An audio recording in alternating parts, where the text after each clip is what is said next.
Hai bro, gue Anton Enggolan. Apa kabar semuanya? Di video kali ini kita akan bahas tentang ROG Phone 3. Gue yakin kalian udah pada tahu kalau ini adalah smartphone Android terkuat sekarang. Karena on paper dia punya spek yang serem banget, dan bahkan di Antutu juga dia selalu jadi nomor satu selama beberapa minggu terakhir. Belum ada yang ngalahin. Tapi pertanyaannya, seperti apa sih rasanya pakai ROG Phone 3, dan apakah kita butuh HP yang seperti ini?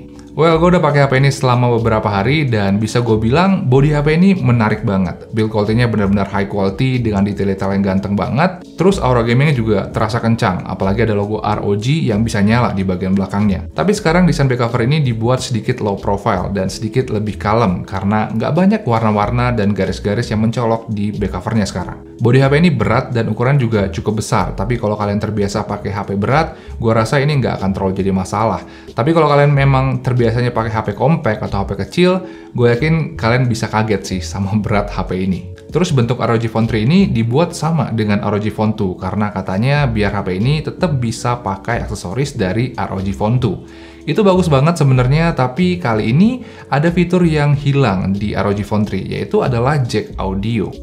Ini agak aneh sebenarnya, tapi mungkin alasannya karena sekarang headphone dan earphone gaming yang USB Type-C itu udah banyak banget. Dan sekarang juga mayoritas orang udah pada pindah kan ke TWS. Tapi kalau kalian masih pengen stay di headset lama, untungnya mereka masih sediain dongle di dalam box HP-nya. Terus kemampuan multimedia HP ini juga bagus banget, soalnya dia punya layar dan speaker yang kualitasnya itu bagus banget. Gue suka banget dengan kualitas warna dari layar HP ini. Kalau dibandingkan dengan HP high-end yang lain, entah kenapa gue cocok dengan tone warnanya. Walaupun memang sama-sama vivid, tapi gue ngerasa tone warna di layar ROG Phone ini nggak nyolot sama sekali dan nyaman banget untuk dilihat. Suara dari dual speakernya juga mantap. Kalau dibandingkan dengan HP high-end yang lain, bisa gue bilang suara speaker HP ini memang terdengar lebih memuaskan. Mereka juga udah kerjasama dengan D-Rock untuk mengembangkan suara dari speaker ROG Phone 3 ini, dan hasilnya suaranya lantang, bassnya juga bagus, dan efek surround sound-nya juga terasa banget. The best lah pokoknya ini. Yang baru di layar HP ini adalah sekarang dia udah punya refresh rate 144Hz. Dan itu adalah refresh rate tertinggi di smartphone karena yang lain itu masih mentok di 120Hz doang. Dia juga punya touchscreen latency yang juga sangat rendah sekarang di 25 millisecond. Kalau ada yang nanya apa kita butuh layar dengan refresh rate sebesar ini, jawabannya sih mungkin tergantung ya. Kalau untuk keseharian sih gua rasa kita nggak terlalu butuh-butuh amat karena 144Hz dengan 120Hz itu sebenarnya perbedaannya nggak terlalu signifikan. Tapi kalau untuk game kemungkinan besar ini dibutuhkan. Layarnya memang nggak akan ngebuat skill sabun kita berubah jadi skill dewa, tapi layar kayak gini bisa memaksimalkan skill dan refleks yang kita punya. Soalnya dengan refresh rate yang tinggi, info gambar yang kita lihat akan lebih cepat dan gameplaynya juga makin terasa smooth. Dan tanpa sadar, refleks kita itu bakalan jadi semakin cepat dan gerakan kita juga jadi lebih presisi. Terus sekarang juga udah banyak banget game Android yang frame rate-nya tuh naik dari 60 fps ke 120 fps dan ke 144 fps.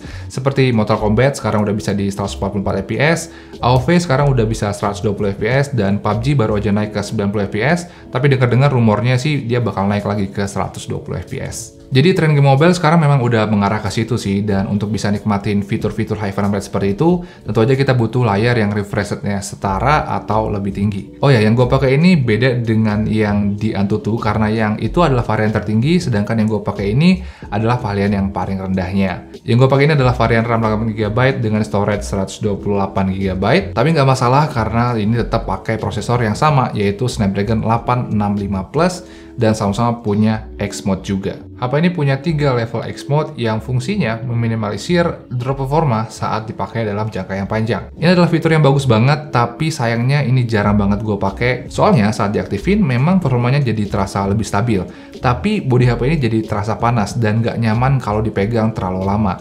Jadi memang ini kayaknya lebih cocok diaktifkan dengan aksesorisnya, biar tangan kita tuh nggak terlalu panas saat pegang HP ini, dan juga bodi HP-nya juga terasa bisa lebih dingin ya karena ditiup-tiup oleh kipasnya. Dan alasan lain gue belum terlalu sering pakai mode ini adalah karena dari beberapa game-game yang biasa gue mainin, Kayaknya di mode normal aja udah lebih dari cukup. Gue ngerasa performa Snapdragon 865 Plus di mode normal masih terlalu kuat untuk game-game mobile mainstream yang sering gue mainin. Kemarin gue coba main PUBG dengan frame rate 90 fps, dan setelah sekitar 1,5 jam, ternyata CPU-nya cuma kepake sekitar 40-50 doang, dan gamenya tetap stabil di 89-90 fps. Terus kemarin gue juga main Mortal Kombat lagi karena kebetulan dia sudah support 144 fps, dan saat dimainkan ternyata CPU-nya cuma kepake 30% sampai 40% doang, dan performa gamenya juga tetap stabil di 130 sampai 144 fps.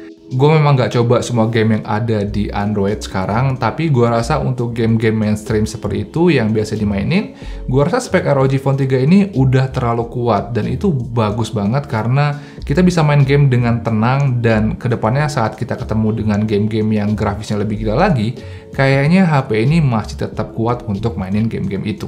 Oh ya, selain speknya kuat, ada beberapa fitur ROG Phone 3 yang bisa kasih experience lebih saat kita main game. Seperti dia punya USB Type-C port di bagian kiri yang bisa dipakai untuk ngecas saat port bawahnya dipakai untuk headphone. Terus dia juga punya 4 mic untuk noise cancelling biar suara bising di sekitar kita tuh nggak terlalu mengganggu saat kita lagi open mic.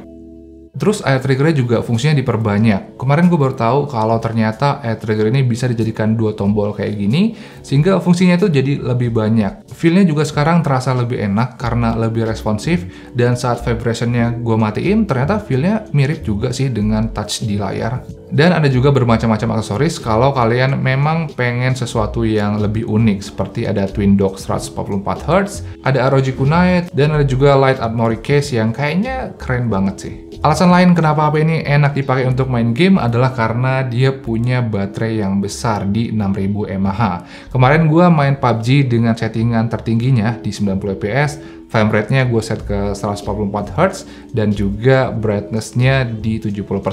Ternyata setelah main 1 jam, baterainya cuma turun sekitar 21% doang. Itu udah terhitung bagus, karena walaupun HP ini di-push habis-habisan dengan settingan yang tinggi, baterainya nggak drop terlalu banyak, dan kalau refresh rate-nya kita ganti ke auto atau 60Hz, gue yakin baterainya bisa lebih irit lagi. Dan pastinya dengan baterai sebesar ini, kalau dipakai untuk santai-santai doang, HP ini pasti bisa banget bertahan sampai 1 hari, atau kalau kalian pakai lebih santai lagi, mungkin dia bisa dipakai selama 2 hari, tapi ya emang santai banget sih harus pakainya. HP ini juga ada support 30 watt hypercharging yang udah include dalam box penjualan, dan ternyata charging time-nya udah terhitung kencang. Pas dicas dari 15% sampai 100%, ternyata dia cuma butuh waktu sekitar 90 menit. Itu memang bukan yang tercepat, tapi mengingat kapasitas baterai HP ini gede banget, menurut gue sih itu udah kencang banget. By the way, sekarang HP ini udah bisa ngerekam sampai resolusi 8K, karena dia sekarang punya kamera yang baru, yaitu dia punya 64 megapiksel IMX686, terus kamera wide-nya juga masih 13 megapiksel, dan ada kamera baru yaitu 5 megapiksel makro. Terus dari sekian banyak foto yang gue ambil, bisa gue bilang kamera makronya ternyata nggak terlalu bagus karena warnanya itu agak pudar dan susah fokus. Kamera wide-nya udah bagus karena tajam dan enak juga untuk dipakai take video hyper steady.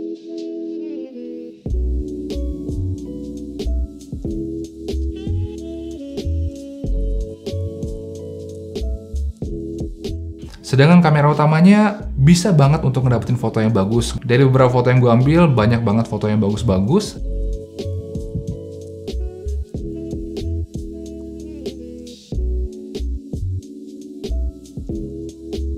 Tapi terkadang ada beberapa foto yang hasilnya itu agak random, terutama saat di kondisi yang terik banget atau kondisi low light. Gue yakin ini masih bisa diberesin dengan software update, karena kameranya sudah bagus banget loh untuk ngambil video. Jadi gue rasa sih kalau untuk foto juga harusnya masih bisa bagus.